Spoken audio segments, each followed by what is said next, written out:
자, 여러분 반갑습니다. 저는 메가스터디에서 역사 과목을 강의하고 있는 고종훈 선생입니다. 자, 지금부터 이제 동아시아사라고 하는 과목에 대해서 이제 잠깐 좀 말씀을 좀 드리고, 자, 그다음 이제 다가오는 이제 6월 평가원을 좀 어떻게 준비할 거냐, 뭐 이런 말씀을 좀 드리려고 해요.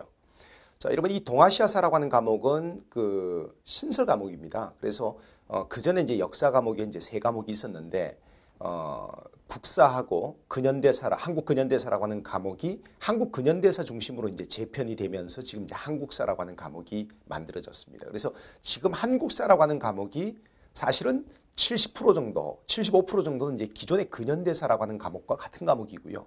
그다음에 이제 앞에 이제 전근대 부분이 이렇게 살짝 달랑달랑 달려 있는 그런 과목이 되겠습니다.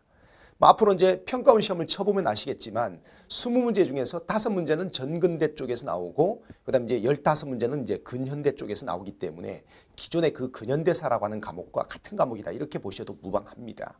그다음 이제 평가원 내부 출제 방침을 보면 근현대 쪽에서 변별력을 세우기로 이렇게 되어 있습니다. 그래서 여러분들은 이제 지금 한국사라고 하는 과목이 기존의 그 근현대사라고 하는 과목과 같은 과목이다 이렇게 생각해 주시면 되겠고요. 그다음 이제 그럼에도 불구하고 많은 분들이 지금 서울대가 이제 한국사를 지정을 해놨기 때문에 조금 이렇게 등급이나 백분위에서 내가 좀 불리하지 않을까 이렇게 생각해서 한국사 쪽에서 이제 동아시아사 쪽으로 이렇게 아무래도 이제 한국사든 뭐 세계사든 이제 선택했던 사람들은 그래도 역사 과목은 좀 이렇게 애우는 맛이 좀 있죠. 그래서 그런 것에 대한 어떤 거부감이 없는 사람들이 이제 아무래도 역사 과목을 선택하는데 그분들이 이제 좀 동아시아사라고 하는 과목으로 이제 조금씩 이동을 하고 있는 것 같아요. 그다음 이제 또 세계사에서 이제 동아시아사로 이동하시는 분들도 꽤 많아요. 그래서 사실은 이제 세계사의 딱 절반 부분이 이제 동양사고 나머지 절반이 서양사인데 그 세계사의 그 동양사 부분하고 지금 이제 동아시아사라고 하는 과목은 거의 싱크로율이 거의 한 80% 90% 가까이 되거든요. 그래서 세계사에서 동아시아사로 이렇게 갈아타시는 분들도 많아요. 그래서 3월 달에 모의고사를 처음 쳤더니까 동아시아사라고 하는 과목이 거의 뭐 꼴찌 부근에서 헤매고 있었어요. 그래서 그때 이제 선택자 순서가 8위인가 그랬었어요. 8위가 동아시아사 3만 명 정도 있었고요. 그다음 이제 9위가 세계사고 그다음 이제 경제가 꼴찌였고 그랬었어요. 근데 그 앞에 이제 세계지리가 있고 그랬었는데 4월 달 모의고사를 치니까 또 한 4만 명대로 이렇게 좀 올라갔어요. 근데 재수생들이 또 이렇게 들어오는 6월 평가원 정도 되면 이게 한 5만 명에서 6만 명 가까운 과목이 될 거라고 봐요. 그래서 앞으로는 동아시아사라고 하는 과목을 선택하시는 분들도 꽤 많이 늘어날 것 같아요. 근데 신생 과목이기 때문에 이게 사실은 어떤 뭐 원래 잘하는 그런 사람들이 없는 거죠. 여기는 이렇게 좀 국영수 성적이 좀 낮아도 이게 동아시아사라고 하는 과목은 이게 뻔하기 때문에 첫 해기 때문에 아주 기본적인 사실들 위주로 문제를 낼 수밖에 없거든요. 그다음 출제위원들조차도 아직은 이게 이 과목이 어떤 과목인지에 대해서 출제위원들조차도 지금 합의가 덜 된 상태이기 때문에 결국 뭡니까? 자, 2개 교과서에서 아주 공통되는 부분 중심으로 해서 아주 빤한 문제를 낼 수밖에 없다는 거예요. 그래서 적게 공부하고 굉장히 이제 어떤 그 효과적으로 점수가 나올 수 있는 그런 그 상당히 전략 과목이 올해 하고 내년은 이제 될 수가 있는 거죠. 물론 이제 그 뒤로 한 3년 차, 4년 차 정도 되면 이것도 다른 과목이랑 똑같아지겠죠. 하지만 여기 좀 신생 과목이다 보니까 아마 올해 하고 내년에는 상당히 좀 이렇게 이게 좀 이렇게 어부지리를 얻는 분들이 많이 생길 거다. 적게 공부하고 좋은 등급이나 그 백분위를 좋게 받는 그런 분들이 아마 많이 나올 거예요. 그래서 선택자가 이제 좀 꽤 제가 봤을 때는 이 동아시아사라고 하는 과목이 한국사보다도 오히려 선택자가 더 많을 수도 있다 이렇게 생각하거든요.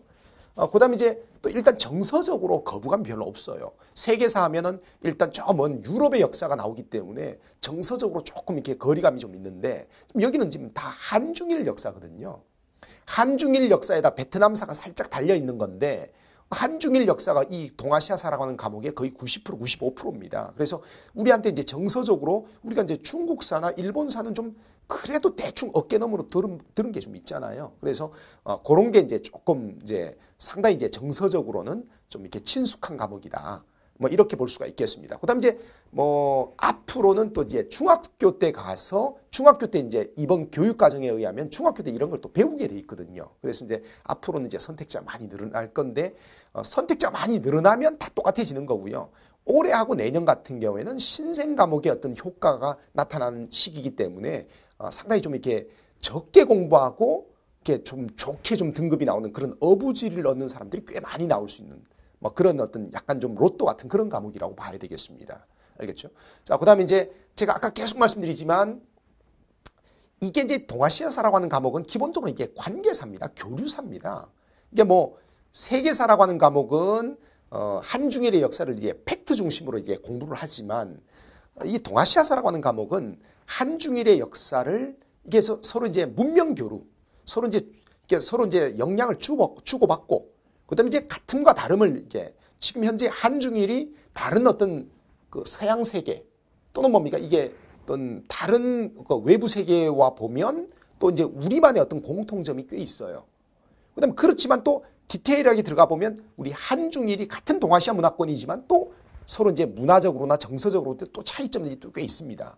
그래서 이런 같음과 다름이 어떻게 형성되어 왔는지를 역사적으로 이렇게 추적하는 그런 과목이라고 봐야 되겠습니다. 그다음 이제 또 우리가 이런 걸 이제 관계사라고 하는데요. 서로 이제 한중일이 서로 역사 속에서 이제 서로 교류를 맺고 서로 이제 영향을 주고받고 이런 것들을 이렇게 추적하는 과목이다 이렇게 보시면 되겠습니다. 그래서 절대 이렇게 사실관계를 이렇게 깊이 있게 들어가는 그런 과목은 아니라는 거죠. 알겠습니까? 자, 그래서 지금 이제 쌤이 일단 겨울방학의 개념편을 상당히 자세하게 찍어놨습니다. 솔직히 말하면 겨울방학의 개념편의 한 3분의 2 정도, 한 60, 70% 정도만 소화를 해도 1등급이다 만점 받는데 큰 지장이 없어요. 근데 그건 어쩔 수 없이 원칙적으로 강의를 한 겁니다. 그다음에 이제 그리고 여름방학 때는 제가 이제 원래대로 하면 여름방학 때 순수 문제풀이를 해야 되는데 제가 이제 올해는 첫 해이기 때문에 개발된 문제나 기출문제가 너무 적어서 지금 올해는 이게 좀 압축 정리, 초스피드 개념 플러스 문제풀이 이런 식으로 이제 갈 예정이에요. 그래서 지금 현재 이제 EBS 문제를 개량하는 작업을 거의 다 완료를 했고요. 그다음에 기존 기출 문제도 이제 상당히 많이 개량해서 지금 현재 한 200문제에서 한 250문제 정도를 현재 개발을 해놓은 상태입니다. 그래서 이제 그 문제들하고 EBS 기존 기출 문제하고 EBS 변형 문제하고 그다음에 이제 그리고 이제 개념편을 절반으로 압축시키고 이런 식으로 해서 이제 여름방학 때 수업을 할 겁니다. 알겠죠? 그다음에 이제 그리고 10월 달에 이제 파이널을 하게 되고요. 그다음에 이제 제가 여러분들이 이제 그런 분들이 좀 있습니다. 이게 동아시아사 교과서가 이제 두 종이라 서로 이제 이 두 종류가 하나는 천재고 하나는 교학사인데 이게 너무 달라요. 이게 너무 달라가지고 상당히 좀 공부하는데 어려움이 좀 있더라고요. 그래서 저희 연구실에서 이제 지금 2달 동안 작업을 해갖고 지금 5월 중에 서브노트라는 형태로 나올 거예요. 그래서 그 두 개 교과서를 한국사처럼 이렇게 통합을 시켰습니다. 그래서 교과서를 통합시켜갖고 이제 읽기용으로 스스로 그냥 독학서로 공부할 수 있도록 이제 지금 현재 그 개발을 완료를 해놨기 때문에 그거는 이제 우리 회사에서 또 신청자들한테 신청받아갖고 또 나눠줄 겁니다. 알겠죠? 그래서 사부님이 이제 뭐 동양사과를 나왔기 때문에 저희 과 선후배들이 또 이 과목을 만든 거고 그다음 교과서도 다 집필을 했고 그렇기 때문에 저도 이제 사실 이 동아시아사라고 하는 과목에 대해서 이제 상당히 좀 친숙함을 많이 느끼고 그렇습니다. 그래서 여러분들이 신설 과목이라고 해서 절대 이렇게 부담 갖거나 어려워할 필요가 없습니다.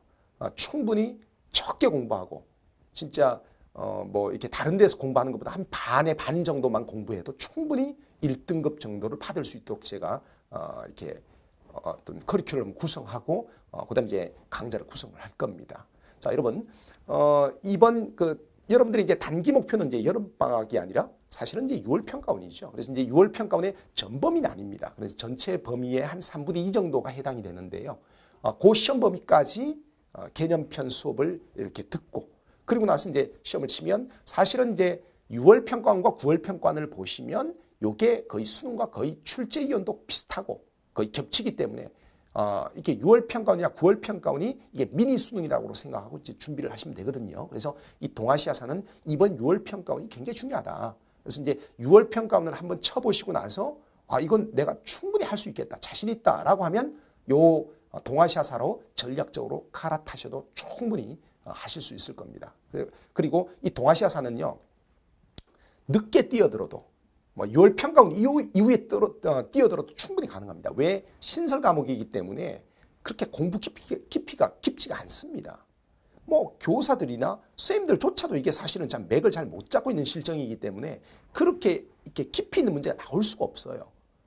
아주 기본적인 사실들 위주로 이제 문제가 나올 수밖에 없거든요. 그래서 6월 평가원을 쳐보고 뛰어들어도 무방하다. 뭐 이렇게 볼 수가 있겠습니다. 자, 여러분, 자 우리 메가스타디를 믿고 그다음 이제 쌤을 믿고 동아시아사를 선택해서 열공하신다면 아마 여러분들이 기대하는 것보다 더 좋은 결과가 아마 나올지도 모릅니다. 자, 여러분 열심히 한번 해봅시다. 감사합니다.